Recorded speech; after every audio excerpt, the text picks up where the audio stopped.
There are 3 books in the Bible that have come to be called the wisdom literature: Proverbs, Ecclesiastes, and Job. And all of these books are addressing the same set of questions. What kind of world are we living in? And what does it look like to live well in this world? So, how to be good at life. Yeah. So each of these books tackles these questions from a unique perspective, and it's important to understand all of them to get a fully biblical perspective on the good life. So as a thought experiment, you could actually imagine each of these books as a person. So Proverbs would be like this brilliant young teacher, and Ecclesiastes the sharp, middle-aged critic, and Job would be this weathered old man who's seen a lot in his day. We're going to start by meeting the Book of Proverbs, the brilliant young teacher.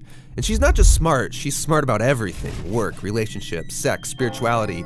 She has incredible insights, things you wouldn't see on your own. Yeah, she would be the perfect friend to have around when you need really specific advice. So what makes her so smart? Well, Proverbs can see things that most people don't see. She believes that there's an invisible creative force in the universe that can guide people in how they should live. And you can't see it, just like you can't see gravity, but it affects everything that we do.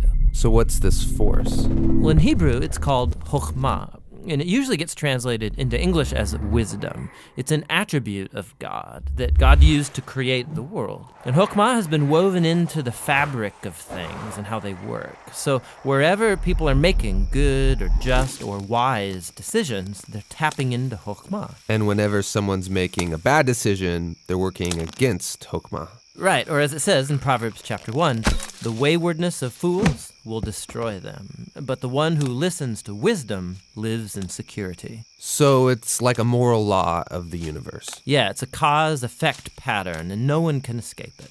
And Proverbs personifies all of this as a woman. Yeah, Lady Wisdom. Right, and she roams around the earth, calling out, making herself available to anyone who's willing to listen to her and to learn.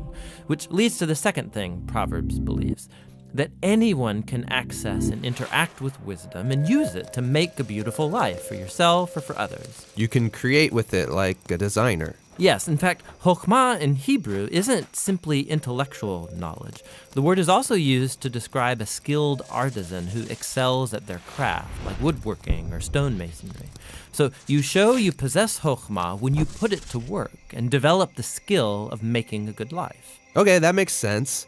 So let's do this. Let's go find some wisdom. But before you do, Proverbs has one more really important thing to consider. Chokhmah isn't some impersonal force. It's an attribute of God himself.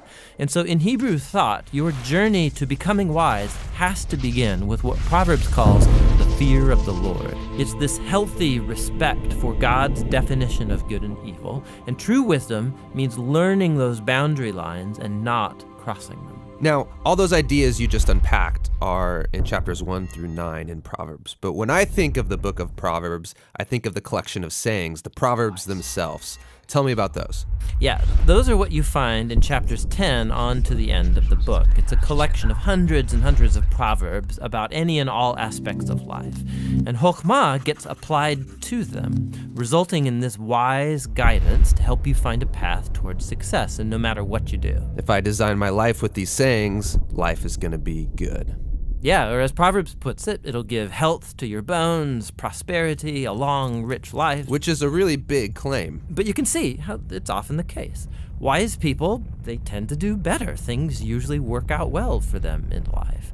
And so that is the promise and the wisdom of the book of Proverbs. The book of Proverbs is really beautiful, but if we take a step back, some people would argue it's a little too simplistic. Because sometimes horrible things happen to really wise people, and sometimes foolish people get rewarded. It doesn't always work the way we think it should work. That's right, which is why we need to go and listen to our next wise friend, Ecclesiastes the critic, because he's wrestled with that very problem, and he's going to push us further in our journey to find the good life. Hey you guys, thank you for watching the Bible Project. You can find a lot more videos like this one on our YouTube channel. We believe the Bible is a unified story. It all leads to Jesus and has profound wisdom for the modern world. So we're making videos about key themes that run throughout the whole storyline of the Bible. We also make videos that unpack different books of the Bible, looking at its literary structure, the themes of that book, kind of like the one you just watched on Proverbs.